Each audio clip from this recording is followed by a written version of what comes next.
Maayo man po kami sindano na kung sino man po ang may palang puso na pwede magdano sa ako. Kamagod kay nangangaipo man po siya sin bulong, kung maski di lang po di lang po kung nano lang po Pambakalang bulong po. pambakalang po bulong niya. Nasinsana po baga mapacheck up ulit sa Sana po mapacheck up ulit namo po na para mahatagan siya maresitahan siya sin tama na bulong po. Oh, kasi maimod talaga kung nanon Maimod haplos. talaga kung nanon haplos niya. Laboratory, maintero sin Para diretso para diretso ang Ayad. ayad niya. Mga bossing, isang pagbati na naman sa inyo ng matagumpay na araw. Itong video pala ay kuha pa namin noong December 22. Bali ngayon ko nga lang na-edit at na-upload dahil nga nag-busy rin tayo sa mga nakalipas na araw. Hindi nadaanan pala namin ay papunta ito sa may barangay San Ignacio. Pero ang lugar na pupuntahan namin ay sa barangay Tagaytay na. Sa Marok-Barok San Ignacio ay napakahirap ng daanan dahil baha. Nakarating na nga kami dito sa daanan para sa lugar na pupuntahan namin. Akala ko nga nung una ay barangay San Ignacio pa yung lugar na pupuntahan namin. Subalit boundary na pala ito ng barangay San Ignacio at barangay Tagaytay. Ito ang kasama ko na si Palidudong ay sinilip muna yung daanan kung pwede makapasok yung motor dito sa may tulay. Kaya lang sabi niya sobrang liit daw kaya naglakad na lang kami papasok dito. Naligaw pa nga kaming dalawa dito kasi hindi namin alam yung daanan dito talaga. Sobrang layo na nga nang nalakad namin. Pero nag-message sa amin si Lloyd na bumalik daw kami kasi mali daw yung nadaanan namin.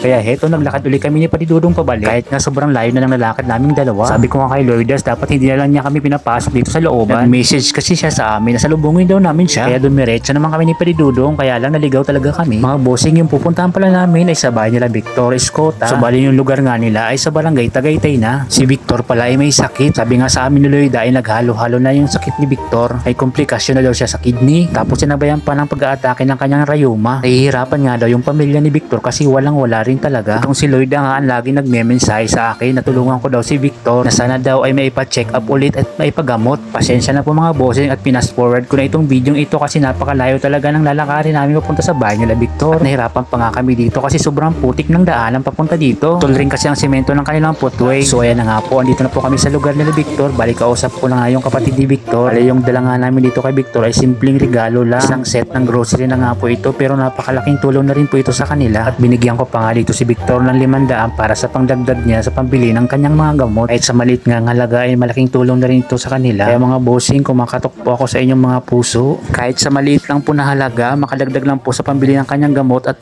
makapagpa-check up. Ang maliit na halaga po kapag magsama-sama ay malaking tulong na po ito dito kay Victor. Sa mga gusto po magbigay ng tulong, i-message nyo lang po ako mga bossing. Mag-comment na lang po kayo dito. Itong si Victor nga daw po ay hindi na po nakakalakad ng maayos. Ito po mga bossing, panoorin po natin at pakinggan ang mensahe ng kanyang kapatid. Kasinas. Nung kamusta man pamati? Magahulog po. Ano siya po, may rayuma siya. Tapos, niyan, yung, ang rayuma niya, diri naman kaya siyempre, ang rayuma daw kung wala kung sibulong.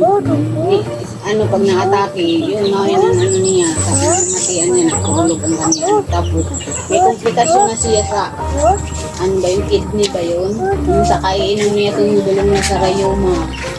Pwede kita Ako na po siya nagkasakit sa pa siya, bata pa. Siguro pero na siya niya, sa 50 na yata. Pa siguro mga 30 plus pa lang may una siya rayuma. komplikasyon What na ha? Di wala pa man po komplikasyon. Rayuma pa lang, purulog pa lang ang mga niya, mga sugat sinihon, ng mga Tapos niya na, siguro mga 1 year pa lang, mauna siya. Sugat na siya suon.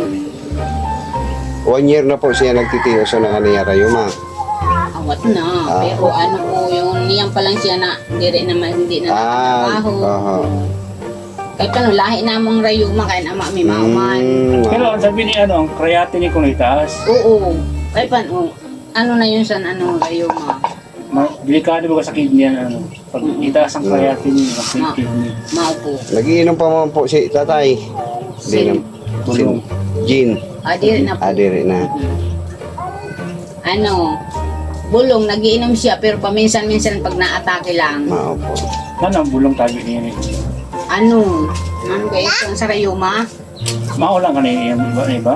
Mayon man sa nakaagi, kay pina-check up na mo yun. Mayon man sin bulong na resita ang doktor. Yun, ininom na niya. Mayon sa creatinine. Mayon sin payadtuan sa komplikasyon, antibiotic, may ganun po. Sin pina-check up ng tabi, pinalaboratory ang kanya mga Opo, nilaboratory po. Mamaya siya. Tapos mawayat ang reseta sa kanya. Di po Salamat po sa mga mada. Salamat. Tonon Babas po. naman. Merry Christmas na lang po. Merry Christmas. Tapos makatag lang ako pangdagdag sa pangbakalbulong. Salamat. Ikaw na po, sinilatan lang. Salamat po. Merry Christmas po, Merry ate. Christmas po. Tay.